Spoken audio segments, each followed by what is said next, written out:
Round two, we need some sound effects here. In one corner, Dr. Marc Faber, the ultimate bear in the other, Michael Yoshikami, who just as the bell rang a couple of seconds ago, came out of his corner swinging. And Michael, you were noticing or pointing out that Dr. Faber was saying, look, long term, you know, he's looking for Armageddon. Short term, he thinks you can still trade the market, and investors need to be aware of this investment time horizon.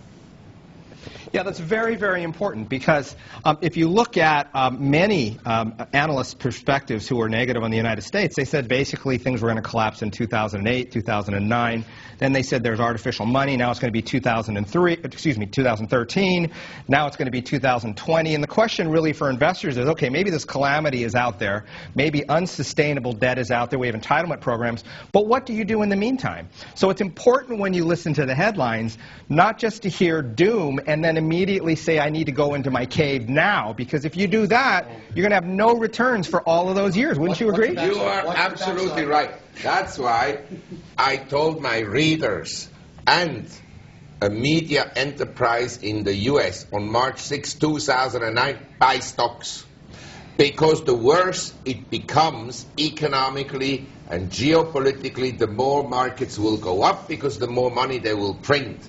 So I'm not feeling guilty of having said don't touch anything. On the contrary, because I'm so bearish, what you shouldn't own is cash. Cash is going to be a disaster. Okay, Dr. Faber, let's pin you down here to some actionable strategy. Apocalypse, perhaps not right now, but maybe in the foreseeable future if you take that worst-case scenario that you're painting. So what do? Do you hole it out in a log cabin with a sawn-off shotgun and your stash of gold? What exactly should you tell investors? No, with a cannon, not a shotgun. And a tank in front of your garage. No, I mean, I'm telling you this. Of course, if the disaster strikes, it's very difficult to survive it if everybody else is killed financially, because the governments will, of course, take your gold away. But I'm just saying, whatever you do today, it may not last. The market, if you print money like in Zimbabwe, can go up very substantially, but the purchasing power of money goes down, and the standards of living go down, and eventually you have either civil war, and by the way, in the US, the mood has turned very, very negative among certain groups of society.